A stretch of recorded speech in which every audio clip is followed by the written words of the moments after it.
Voilà, que le Seigneur soit béni. Alors, nous sommes un petit groupe. Je vais vous partager des réflexions du Père Pablo Martin euh, qui, qui, qui vont résumer un petit peu ce qu'est la divine volonté. Et c'est très très beau, c'est très dense. Alors, prenez des notes, vous réécoutez la vidéo, réécoutez. Moi, j'ai écouté plusieurs fois cet enseignement. Je trouve que c'est très très riche. Pablo Martin était dans les années 70 déjà à Corato. Il vivait avec une petite communauté, avec d'autres, le père Carlos Massieu, et Mexicain et d'autres. Ils étaient, voilà. Et je vous annonce une grande joie. C'est bien, non? On peut prendre ça. Je vous annonce une grande joie. Quelle joie, quel bonheur de connaître la divine volonté. Jésus dit dans l'Écriture, j'ai un aliment que vous ne connaissez pas. Mon aliment est de faire la volonté de celui qui m'a envoyé. Jean 4, 32, 34. Je vais vous donner les références. Saint Paul, Colossiens 1, 9. Nous ne cessons de demander pour vous que vous ayez une pleine connaissance de sa volonté, en toute sagesse et intelligence spirituelle. Éphésiens 1, 9. Parce que Dieu vous a fait connaître le mystère de sa volonté. Et encore, dans Romains 16, 25, et Éphésiens 3, 1, 5 et 9, 12. Donc, la divine volonté est une question de connaissance. C'est une connaissance la plus merveilleuse que Dieu nous ait donnée. Mais aussi, c'est un mystère, dit saint Paul. Un mystère caché depuis les siècles dans le cœur de Dieu. Depuis les siècles, ce mystère est caché. Romains 16, 25. Et dans la première lettre de saint Pierre, première lettre 1, 13, pour cela, préparez-vous, soyez vigilants, gardez cette espérance pour la grâce qui vous sera donnée quand Jésus-Christ se manifestera. Ah, ça c'est très bon. Pour la grâce. Il y a une grâce qui va nous être donnée quand Jésus-Christ va se manifester. Donc la divine volonté est une grâce, un don futur, quelque chose qui va arriver avec la manifestation de Jésus. Et la manifestation de Jésus, c'est justement tout ce dévoilement de Dieu dans le livre du ciel, nous le verrons. Le don le plus désirable, il est en relation avec cette révélation de Jésus-Christ et donc avec la parousie du Christ. Donc la parousie a déjà commencé avec le don de la divine volonté. Bon. Première de Jean 3,2. Frères bien-aimés, dès maintenant nous sommes enfants de Dieu, par le baptême, pas de problème. Mais ce que nous serons futurs ne nous a pas encore été révélé. Nous le savons, quand lui se manifestera, ça y est, nous y sommes, puisque Jésus commence à se manifester, à nous dévoiler vraiment qui il est. Mon amour va aller dans un excès encore plus grand, où je vais faire connaître ce que ma volonté faisait dans la divine volonté, ce que la divine volonté faisait en moi. C'est ça le troisième renouveau dont nous parle Jésus. Après le déluge et l'incarnation rédemptrice, je vais faire un troisième renouveau, où on va connaître l'intérieur, la divinité de Jésus, son activité. Bon, n'a pas encore été révélé. Nous le savons, quand lui se manifestera, nous serons semblables à lui, parce que nous le verrons tel qu'il est. Première de Jean 3,2. Ce verset est très très important parce qu'en effet, il y a donc une révélation qui pour saint Jean est future et qui concerne Jésus et nous. Nous lui serons semblables. Voyez ? Qui concerne Jésus et nous. Une révélation qui doit nous conduire à une ressemblance divine perdue. Extraordinaire. Et c'est ce que nous dit cette première lettre de Saint Jean. Voyez. Saint Paul demandait aussi que nous ayons une pleine connaissance de sa divine volonté, avec toute sagesse et intelligence, vous vous rappelez, spirituelle, comme nous l'avons cité plus haut. Et notre Seigneur, dans la dernière scène, dira « J'ai encore beaucoup de choses à vous dire, mais pour le moment, vous ne pouvez pas les porter. Mais quand viendra, lui, l'Esprit de vérité, il vous conduira à la vérité complète, tout entière. parce qu'il ne parlera pas pour lui-même.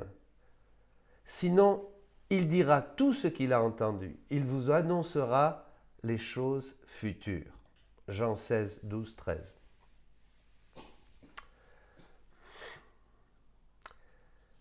Et à la fin, Jésus s'est mis à prier le Père et a dit, « Je leur ai fait connaître ton nom et je leur ferai connaître pour que l'amour avec lequel tu m'as aimé soit en eux et moi en eux. » Soit en eux, voilà, et moi en eux. Jean 17, 26. Donc, il est évident que la connaissance a une grande importance quand on parle de la divine volonté. D'où, vraiment, je vous invite tous à lire et à relire et à méditer doucement, comme dit Jésus dans le livre 13, pardonnez-moi, je n'ai pas le passage, il veut que ça devienne le sang de notre âme, que c'est comme une lectio. Hein, au début, on lit vite, puis alors après, on lit doucement. Moi, souvent, je me dis, mais tu n'avances pas. Voilà. Ce matin, j'ai lu 2 passages, comme ça, quelques lignes, et encore c'était trop. Je suis revenu au début, et j'ai relu, je ne comprenais pas, je suis revenu au début. Voilà. Vous voyez, on lit tout doucement. Parce que ça descend en nous, ça devient vie. Le sang de notre âme, dit Jésus. Hein. Dans la mesure où nous connaissons une chose, on l'apprécie, on la désire, on l'aime, et par conséquent, on la possède, dit Jésus. Vous voyez ? Dans la mesure où nous connaissons une chose, on l'apprécie, on la trouve de plus en plus belle, bien sûr, on la désire, on désire l'avoir pour nous, dans notre cœur, dans notre vie, on l'aime, hein, et donc on la possède. Hein. Prenez une pierre précieuse qu'un homme possède. C'est aussi un exemple que le Seigneur prend avec Louisa. Elle devient précieuse dans la mesure où il en découvre le prix.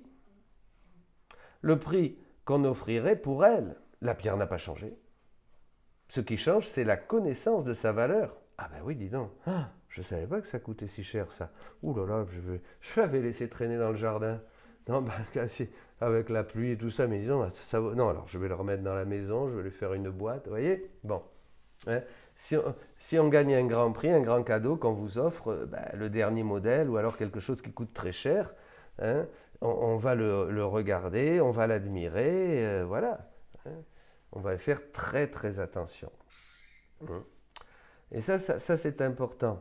Hein. On commence à connaître les choses et on commence à les utiliser, à les posséder dans la mesure où on a appris ce qu'on peut faire avec elles. Par exemple, on me donne un avion, eh bien je commence à le piloter, je commence à faire ceci, à faire cela, il est à moi, je l'utilise. Alors là, je commence à avoir, je commence à le posséder. Hein, parce que j'apprends des choses, j'apprends ce que je peux faire avec cet avion, comment le conduire, comment le piloter, comment le faire voler. Mais c'est un peu pareil avec la divine volonté. On ne peut la connaître que dans la mesure où Dieu nous fait la grâce, nous révèle ce qu'elle est, mais ensuite il faut découvrir tout ce que nous pouvons faire avec elle. Elle nous offre des possibilités inouïes, divines, infinies. Formidable ça. C'est pas un don comme avant. Ah, quelle grâce, je me sens bien. Vous savez, hein, comme on faisait, comme on recevait. Non, c'est complètement différent. Prenez, oui, l'exemple de l'avion. Le bon Dieu vous donne un avion, qu'il est bien. Mais en plus, il te montre comment ça fonctionne. Tu sais faire. Tu vas pouvoir décoller, un mirage, vous imaginez. Tu vas pouvoir aller à droite, à gauche, faire ceci, faire cela, découvrir des endroits impossibles, voler à basse altitude, entre des canyons, tout ça tu sais faire. Jamais tu n'aurais pensé que toi, petit bonhomme, petite femme, d'ici ou de là, tu pouvais faire tout ça. C'est beaucoup plus que l'avion dans la divine volonté. Vous allez découvrir des choses, comme moi j'ai su que Louisa pouvait offrir sa communion à un saint qu'elle aimait parce que c'était le jour de sa fête, Saint Louis de Gonzague. Ça, je me dis, mais jamais j'avais fait ça, jamais j'avais pensé que je prenais offrir ma communion à ce saint.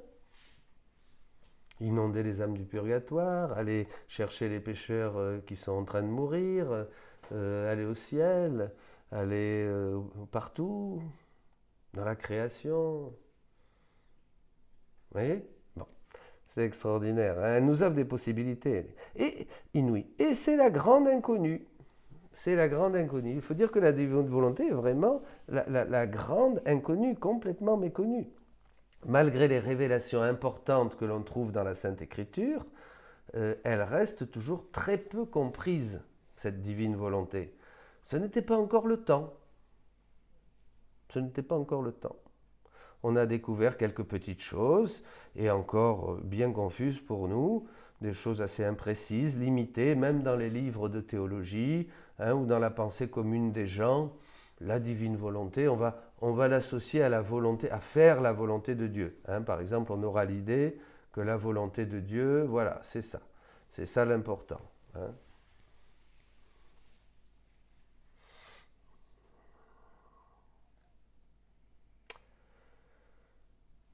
Voilà. Mais ce qu'est la divine volonté en soi, ça va rester obscur. En fait, c'est la substance.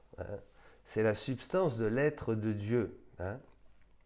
Ou encore, on va voir cette volonté de Dieu comme un de ses attributs. Dans les traités de théologie, on trouvera très peu de choses sur la divine volonté. Elle reste cette grande inconnue. On parlera de la volonté de Dieu, on aura une idée que Dieu veut quelque chose ou ne veut pas quelque chose, qu'il ordonne quelque chose, qu'il interdit quelque chose, qu'il permet quelque chose. Voilà ce que Dieu veut, ce que Dieu ne veut pas. Faire la volonté de Dieu. Voilà toutes les idées que nous aurons plus ou moins sur la divine volonté. On reste à un niveau donc un peu émotionnel. On nous dit que la volonté de Dieu c'est ceci ou c'est cela, et il faut le faire. Voilà. Le problème se pose très souvent pour les âmes pieuses. Est-ce que je fais la volonté de Dieu? Vous voyez, ne pas être capable de percevoir la volonté de Dieu, ça va les angoisser, les âmes de prière, les âmes pieuses. Comment puis-je savoir quelle est la volonté de Dieu pour moi? C'est-à-dire, mais en fait, vous voyez, là, quand on parle comme ça, le problème, c'est encore nous. C'est sur nous, c'est centré sur nous, c'est en nous, on s'occupe de nous. Est-ce que je vais faire la volonté de Dieu? C'est rien à voir avec la divine volonté, tout ça, vous voyez. C'est tout autre chose. La divine volonté que Jésus enseigne dans l'Évangile, il l'appelle la volonté du Père. Et il dit que c'est sa nourriture. Alors là, il se nourrit de la volonté du Père.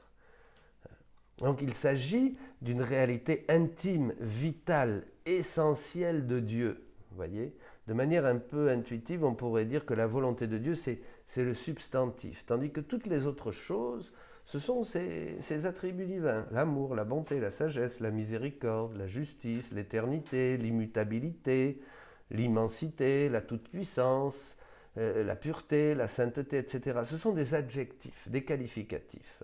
Bon. Rajoutons que le divin vouloir, c'est la volonté de Dieu en acte. En acte. Cela indique qu'il y a quelque chose qui se fait, voyez, qui se fait. La distinction entre volonté et vouloir, c'est un peu la même qu'entre le cœur et la palpitation. Et le cœur et la palpitation qui bat. Poum, poum, poum, poum. Entre le moteur et son fonctionnement. Une chose est la palpitation et le moteur qui la fait palpiter, qui fait palpiter. Aussi, on peut dire que l'amour est fils de la divine volonté, c'est-à-dire sa manifestation, sa communication. La divine volonté va mettre en branle tous les attributs divins et l'amour le premier, bien sûr. Puisque Dieu est amour et Dieu veut se donner, Dieu veut se manifester, et il ne peut le faire que quand cette divine volonté se met en mouvement et fait agir le Père, le Fils et le Saint-Esprit. Bon. Dans l'ordre de la création, dans l'ordre de la rédemption, dans l'ordre de la sanctification. Voilà. La divine volonté, donc, est au-delà de tout ce qui se fait. Tout ce qui se fait. De ce que Dieu peut demander, de ce que Dieu peut vouloir, de ce que Dieu peut interdire ou permettre. Non, non, non. Elle transcende tout ça. Elle est la source et la raison suprême de tout ce que Dieu est. Elle est la vie infinie de la Sainte Trinité, de ses œuvres, de son amour éternel. Elle en est la source, voyez. Voilà. Alors pourquoi est-elle la plus grande méconnue au milieu des hommes, puisqu'elle est si grande et si merveilleuse? Pourquoi? Pourquoi devant la volonté de Dieu, on sent cet effort de se soumettre à une décision de quelqu'un d'autre? Un pouvoir qui ne se remet pas en question, qui nous fait trembler peut-être, que personne ne peut éviter. Où est le problème? Bonne question. Qui va me dire où est le problème? Quel est le seul problème? L'unique problème, c'est que c'est la relation entre la volonté de Dieu et la nôtre. C'est notre problème, notre perception est complètement dans la distorsion et confuse parce qu'on a une volonté propre. Voilà, et donc il y a une lutte. Hein. Les deux étant représentés au paradis, ces deux volontés, hein, d'une manière mystérieuse et symbolique. Dans le paradis terrestre, il y a l'arbre de la vie et l'arbre de la connaissance du bien et du mal. Genèse 2, 9. Le fruit béni du premier était la vie, hein, la vie éternelle, Jésus. Je suis la vie, je suis, hein, c'est ça, celui qui mange ma chair et boit mon sang. Hein, c'est pour ça, ça c'est un autre thème, c'est pour ça que Dieu dira dans le livre de la Genèse, vite, en dehors du paradis, pour qu'ils n'étendent pas la main et prennent du fruit de l'arbre de la vie et vivent pour toujours. Voyez, après le péché, ce qui aurait inverti les choses, voyez, ça aurait été, bon, voilà. Donc, bon, c'est Jésus qui est là, hein, dans l'homme, hein, puisque dans le livre du ciel, Dieu dit bien, Jésus dit bien qu'il s'est mis dans l'homme, hein. Il a fait son trône. Hein. Il y a des textes très beaux que je crois que nous avons médités dans un enseignement sur le projet de Dieu. Mais enfin bon. Alors donc cette relation, les deux arbres, hein, le premier, la vie éternelle, le premier fruit béni était la vie éternelle, Jésus alors, et le second fruit, notre volonté humaine, la connaissance qui devait être source de mort pour l'homme s'il en mangeait. D'accord ? Donc la divine volonté est descendue par amour dans son œuvre, la création, elle était présente et elle est présente en chaque chose créée, nous l'avons partagé, chaque chose créée importe une valeur, une tâche, un office et un amour, hein, et tout se donne à nous, toute cette création, jusqu'à le sol que nous avons sous nos pieds, les vêtements que nous portons. Hein. À toute chose, elle donne l'existence, l'énergie et la vie. En lui, nous avons le mouvement, la vie et l'être, dit le livre des Actes des Apôtres au chapitre 17. La divine volonté est donc créatrice, nourricière, conservatrice. La vie avec ses infinies qualités, ses infinies variétés. C'est pour cela que le ciel et la terre sont remplis de sa gloire. Eh oui, tout est rempli de la gloire de Dieu. Hein.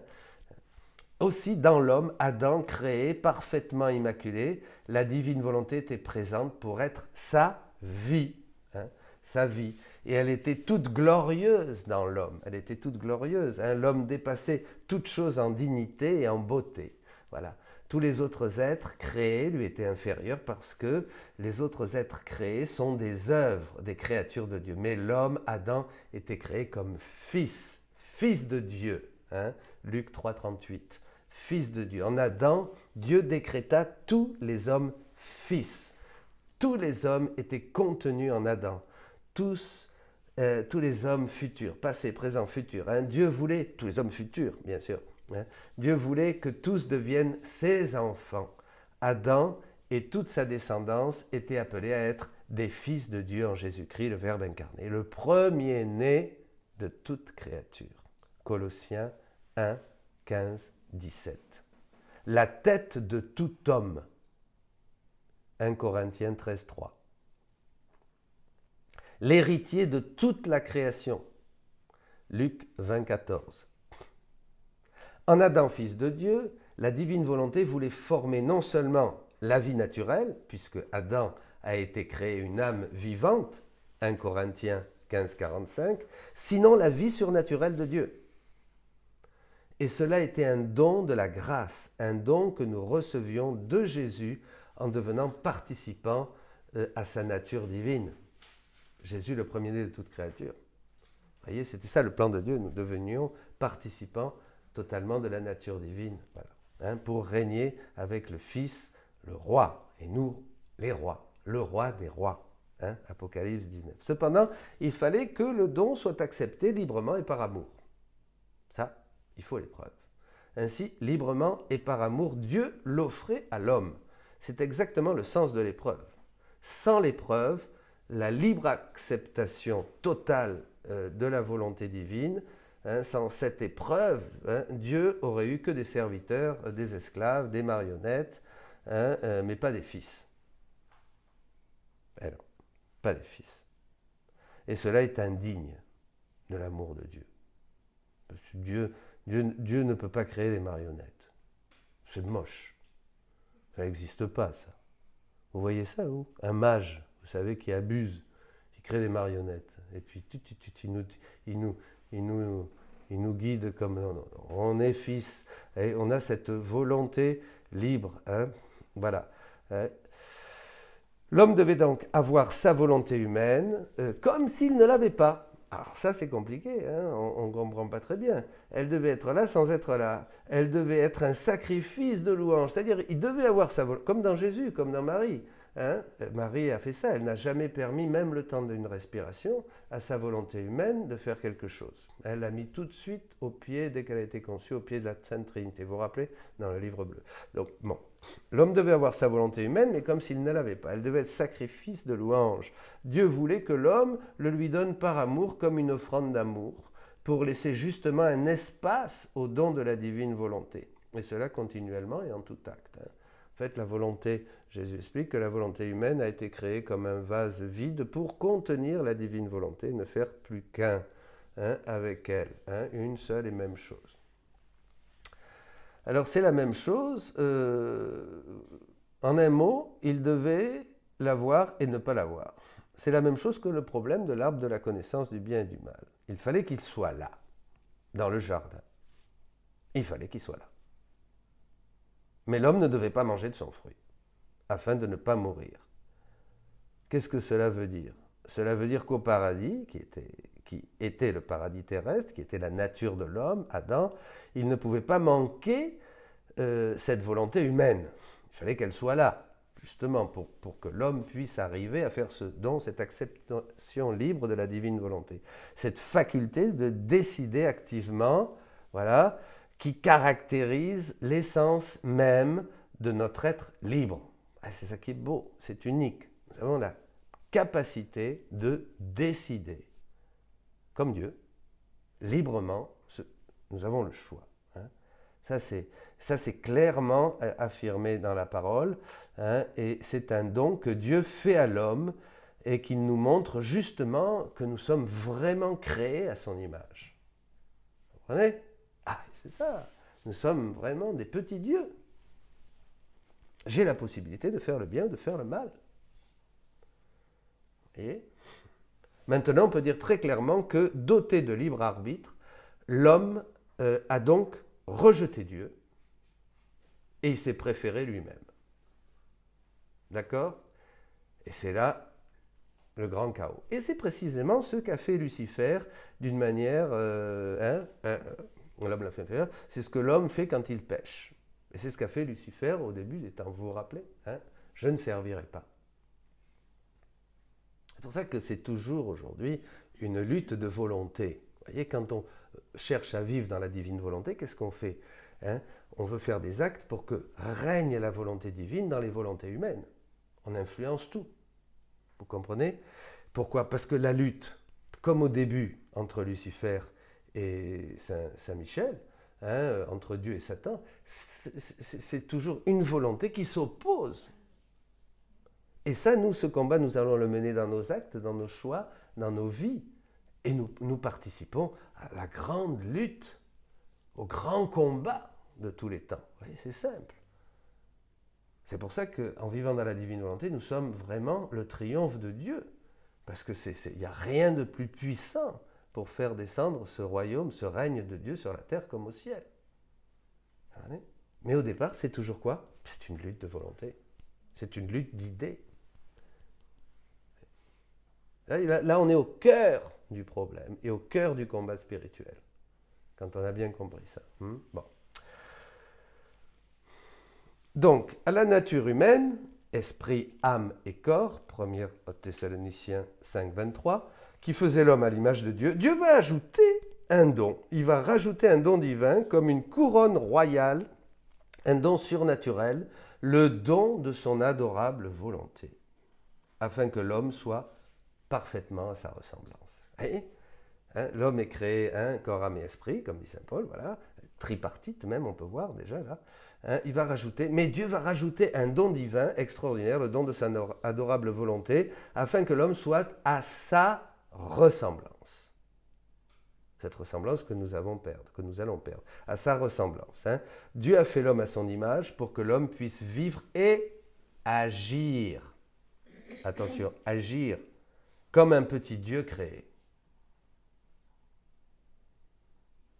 Parce que vous vous rappelez que l'image, nous l'avons, la forme extérieure, dira saint Irénée dans le catéchisme, doit être même une copie de la divinité, mais surtout ce qui est important, c'est que la ressemblance est dans l'agir. Vous ferez les œuvres que je fais, dit Jésus. C'est pour ça que dans la divine volonté, c'est vraiment un agir, ce sont des actes que nous faisons. Les rondes, et les rondes, bon, évidemment, qui vont nous faire agir avec Dieu dans l'ordre de la création, dans l'ordre de la rédemption. Les rondes, on le comprend très doucement, ça va, parce qu'il nous faut avancer. Mais en fait, les rondes sont la vie même, l'essence même, si on peut dire, de la vie dans la divine volonté.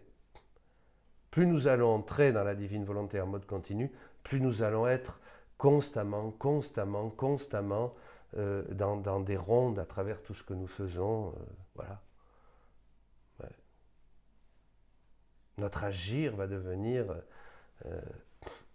grâce à ce martyr de l'attention du livre 6, notre agir va devenir constant avec Dieu, comme il le sera un jour. C'est merveilleux, c'est beau. Alléluia. Voilà, Dieu nous a fait. Bon, alors, pour pouvoir l'aimer, et ainsi, en l'aimant, arriver à être totalement participant de la nature divine, deuxième épître de Saint Pierre, chapitre 1, verset 4. Cette œuvre plus grande encore que vous deveniez participant de la nature divine. Voyez. Bon. Mais au moment de passer de cette épreuve, l'homme dit non à Dieu, niet, non à Dieu. Il désobéit. Il méprise avec une ingratitude épouvantable ce grand cadeau de son Créateur. Oh là là, il a voulu faire sa propre volonté, et c'est cela, le péché. Il rejeta la divine volonté et il a perdu absolument tout. Il la perd. De sa tête tombe la couronne royale du Fils et il a cessé d'être semblable à Dieu. Il a expulsé Dieu de son paradis, qui était lui-même où Dieu prenait ses délices, avec son Fils chéri. Avec le péché, l'homme a cessé d'être fils de Dieu. Il a rompu ce lien d'amour et de vie qui l'unissait à Dieu. Et même s'il s'est repenti ensuite, oui, dans le livre du ciel, il paraît qu'Adam, toute sa vie après, a été dans une repentance terrible, terrible, terrible. Il ne pouvait plus être seulement qu'un serviteur. Voilà, l'homme est devenu serviteur. Pour être de nouveau fils, il était nécessaire que le Fils de Dieu lui-même, fils par nature, puisse restituer à l'homme la grâce perdue. Cette condition de fils à travers l'œuvre de la rédemption. Par le baptême, nous devenons fils de Dieu. La vie divine, ça y est de nouveau greffée en nous. Il va falloir la faire grandir. Nous allons la faire grandir au début avec des actes humains, c'est-à-dire en grandissant dans les vertus. Voilà. Et maintenant, nous allons pouvoir la faire grandir en mode divin. Voilà. Bon. Avec le don de la divine volonté. La divine volonté n'a pas pu continuer à vivre et à régner dans l'homme. Elle a été expulsée et elle est restée cachée dans la création, ignorée par l'homme. C'est là où on peut parler d'une souffrance, on ne va pas rentrer dans le débat, d'une souffrance. Jésus nous dit bien que la divine volonté donc a souffert 6000 ans, puisque étant expulsée, elle n'a plus de lieu dans sa créature pour régner. Et toute la création va gémir parce qu'elle va voir les conséquences. Il y a un stop, un stand-by dans ce processus du règne de Dieu qui est interrompu à cause du péché de l'homme.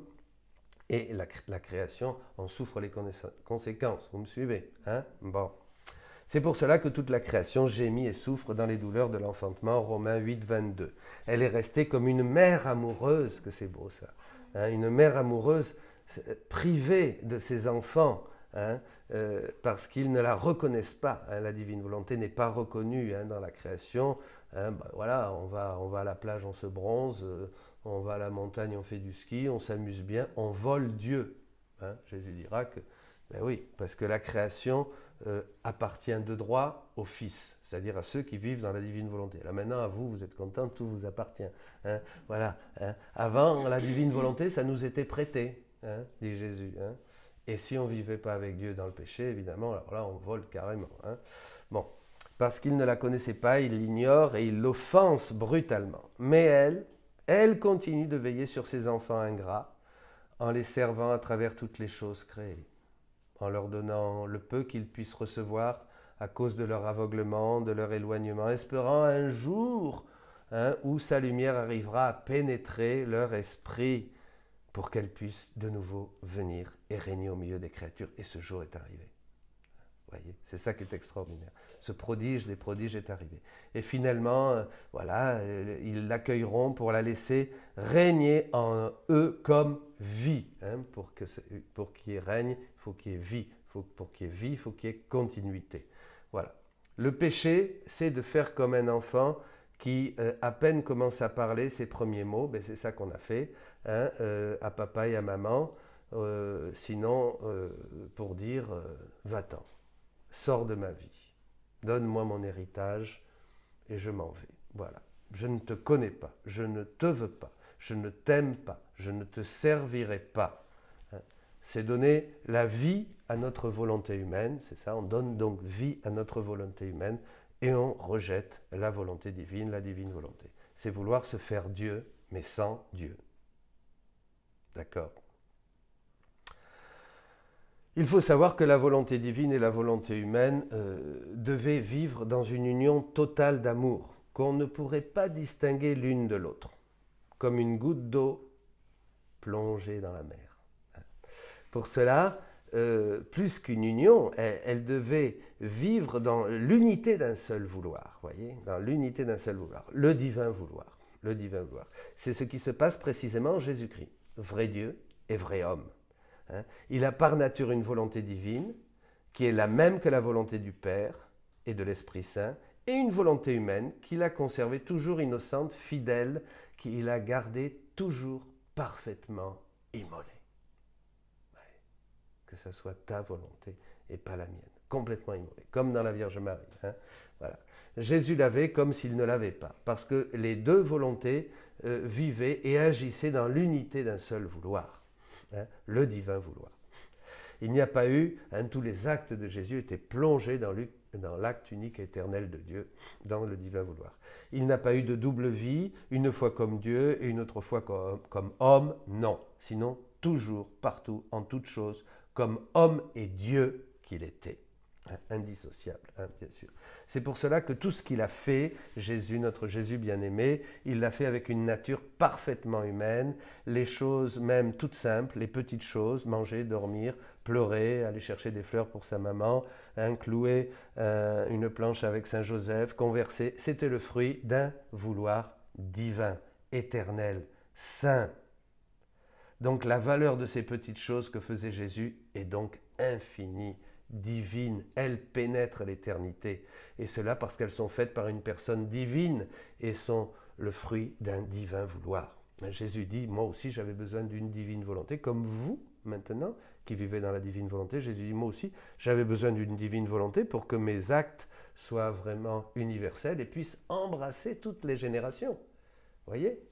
Et oui, sinon, dit-il, j'aurais pu en sauver quelques-uns par ma doctrine, là, le petit groupe, et puis c'est tout.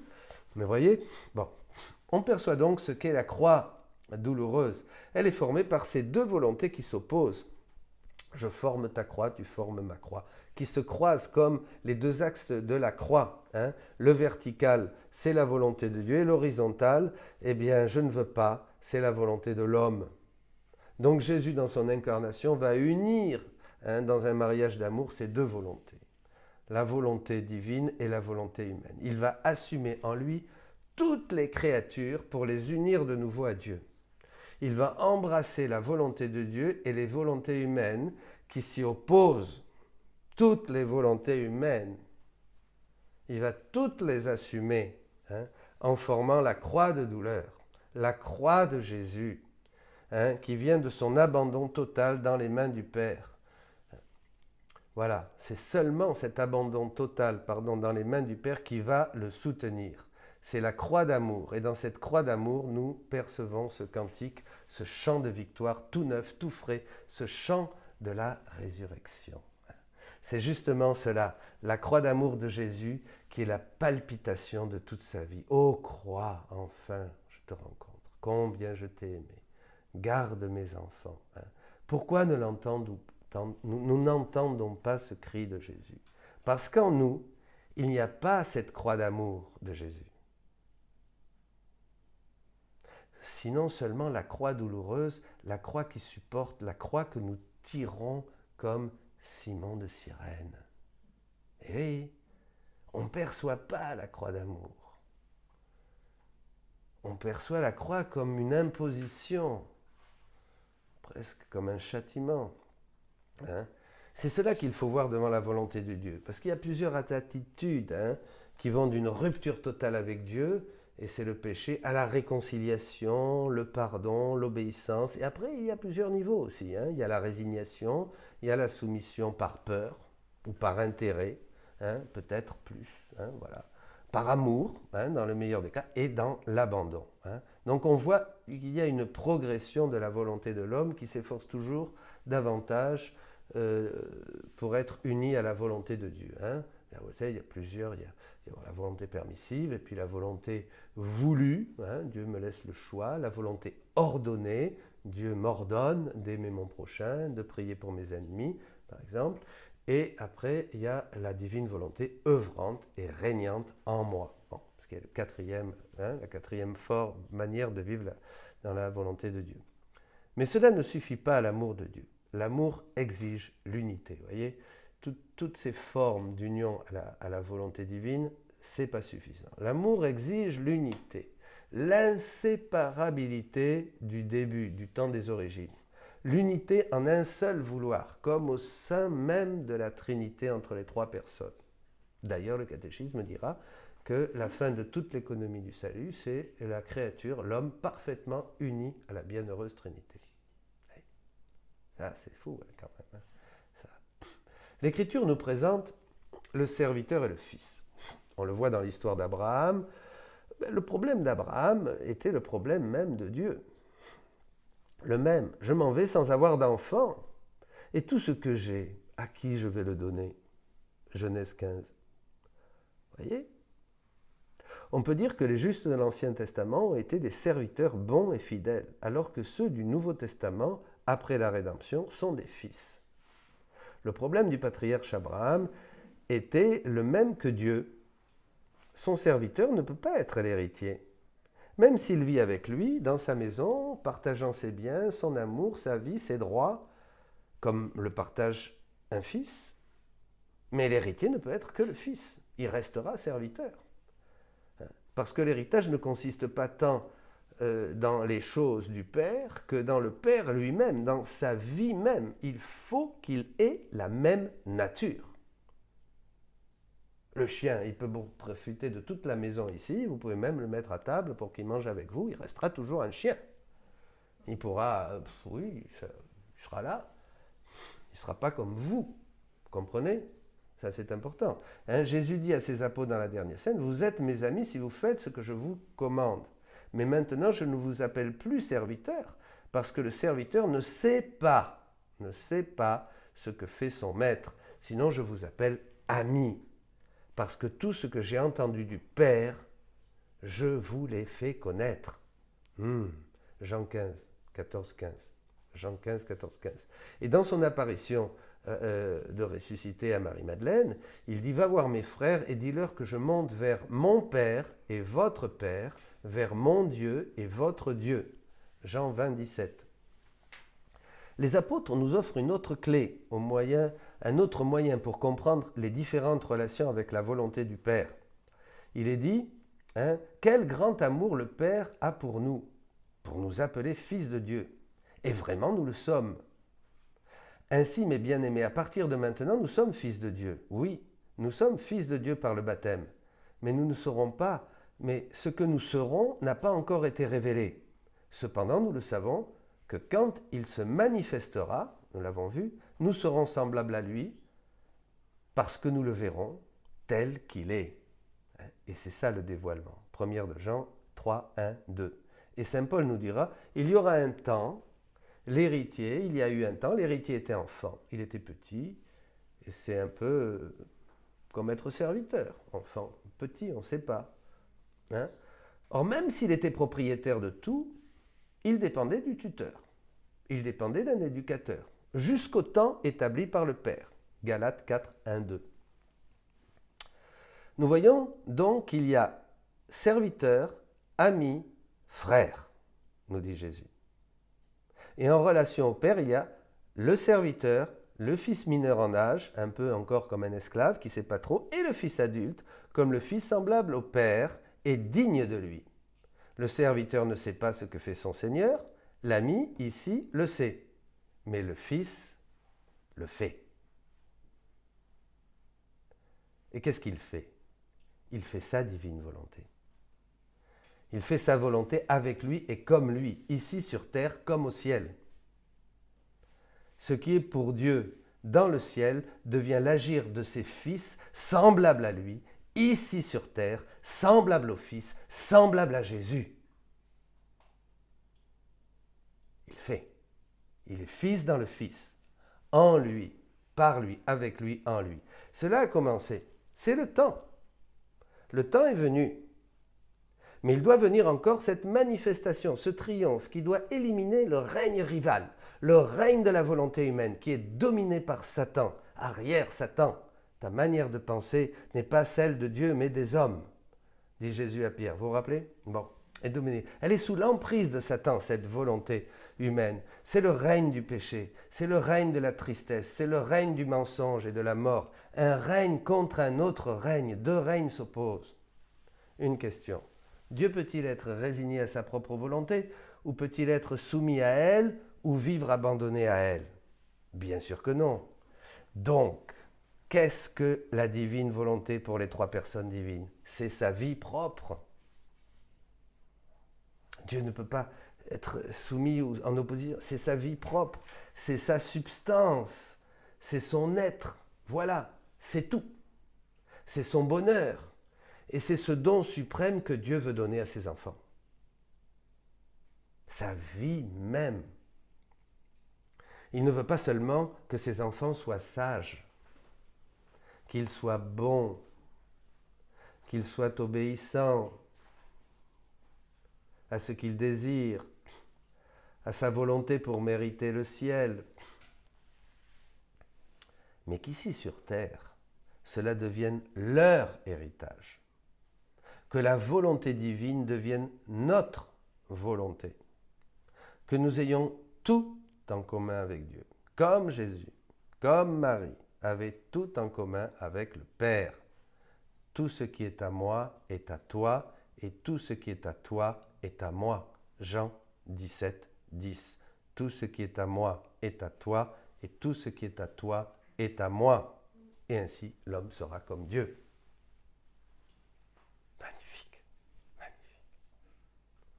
Grâce à l'œuvre de la rédemption, Jésus-Christ a préparé l'homme à l'image divine, a réparé l'homme, à l'image divine. La blessure faite par le péché a été réparée. Dans sa venue glorieuse, en se manifestant comme roi maintenant, c'est-à-dire dans la parousie qui commence, il va rendre à l'homme cette ressemblance que nous avons perdue. Voyez? L'œuvre de la rédemption est maintenant le temps du dévoilement, le temps de la manifestation. Il va rendre à l'homme cette ressemblance que nous avons perdue. Il sera roi des rois. Il s'agit du plus grand don de Dieu, du plus grand don, le prodige des prodiges, le plus grand don que je fais à l'humanité, dit Jésus. Le plus grand don de Dieu, c'est qu'il se donne lui-même. C'est le don des dons, c'est plus seulement des charismes, des grâces, des imitations, des ressemblances, tous ces dons-là, non. Le don des dons, c'est qu'il se donne lui-même totalement et qu'il nous donne la possibilité d'accueillir cette nature divine en nous pour y participer pleinement, maintenant dans l'agir. Pour être complètement ressemblant à Dieu. C'est extraordinaire. Quelle beauté. La divine volonté comme héritage est vie de sa créature. Adam a été créé non seulement immaculé, mais aussi divinisé. En plus de tous les dons naturels qu'avait Adam, Dieu a ajouté ce don de sa grâce, sa volonté même, régnante, agissante en lui. Il a juste demandé un acte de fidélité, un petit sacrifice, un petit acte de fidélité. qu'il ne fasse pas sa volonté propre, mais l'homme a désobéi. Il a été réduit à la condition du fils prodigue, de la parabole, vous vous rappelez, un misérable pécheur, lequel, même avec la repentance, a été accueilli que comme un serviteur. Voilà. Pas comme un fils. Par nature, ce faisant, l'homme pourra recevoir de Dieu, qui va lui restituer sa condition royale de fils de Dieu par la grâce. Fils de Dieu, seul le Fils de Dieu, par nature, Jésus, se faisant homme, pourra restituer à l'homme sa condition royale de Fils de Dieu, par grâce. Jésus-Christ, l'homme-Dieu, est l'unique qui a, par nature, cette divine volonté. Seulement, lui pourra la donner. Et il la donne à qui il veut, quand il veut et comme il veut. Jésus dira à Louisa, il n'y a pas à me dire par qui, quand, les moments ou qui je dois choisir. Nous l'avons vu dans un autre enseignement. Arrête de t'inquiéter, tu es la première. Louisa, la première. Alors la Vierge Marie, bien sûr, avant Louisa, notre très sainte mère a eu aussi la grâce de la divine volonté en pleine possession, avec toute la vie divine, dès le premier instant de sa conception immaculée. Marie a eu cette vie divine et cette divine volonté. Voilà, la présence de l'adorable volonté en Marie comme sa propre vie l'a rendue capable d'obtenir de la justice divine que le ciel s'ouvre de nouveau pour faire que le Verbe de Dieu descende et se fasse chair dans son sein virginal. Ça, c'est Marie qui a achevé toute l'espérance d'Israël par ses supplications et sa prière. Elle nous a obtenu ce don du Fils de Dieu. La justice de Dieu, vraiment, le ciel s'est ouvert. Voilà. Cette divine volonté n'a pas demandé seulement à Marie une réponse affirmative, sinon qu'elle-même exprime son fiat par toute sa vie, comme son Fils, son fiat, qu'il soit fait en moi avec le Père, le Fils et l'Esprit Saint. Voilà, qu'il soit fait en moi avec le Père, le Fils et l'Esprit Saint, ensemble. Cette suprême volonté a donné à Marie la fécondité divine du Père. C'est formidable, c'est d'une beauté. La fécondité virginale, la puissance créatrice et la paternité même ont été données à Marie et elle s'appelle la maternité divine. Marie participe à tout, le Père lui donne tout et il la fait mère de Dieu. Elle reçoit la paternité divine qui devient la maternité divine. Et maintenant, après que la rédemption est accomplie, connue et complétée à travers les siècles, en se développant dans l'Église, Dieu veut donner à celui qui le désire et qui s'y dispose.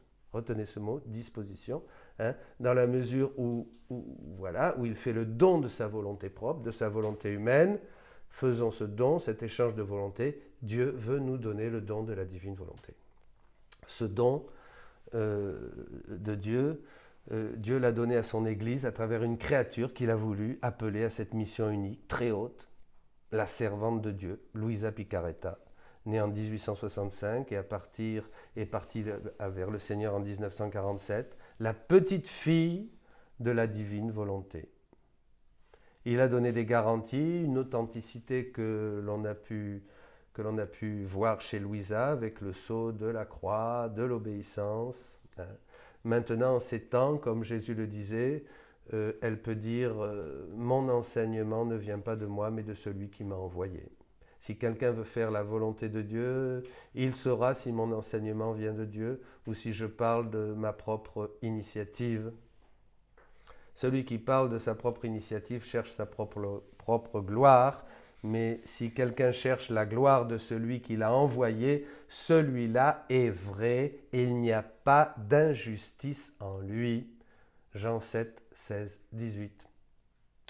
L'annonce du décret de Dieu de donner à ses enfants son adorable volonté fait écho aux paroles de l'ange au petit pasteur de Bethléem. N'ayez pas peur, je vous annonce une grande joie qui sera pour tout le peuple. Luc 2, 10.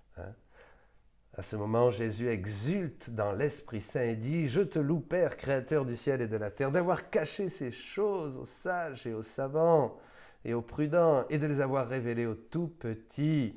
Hein? Oui, Père, parce que tel a été ton bon plaisir.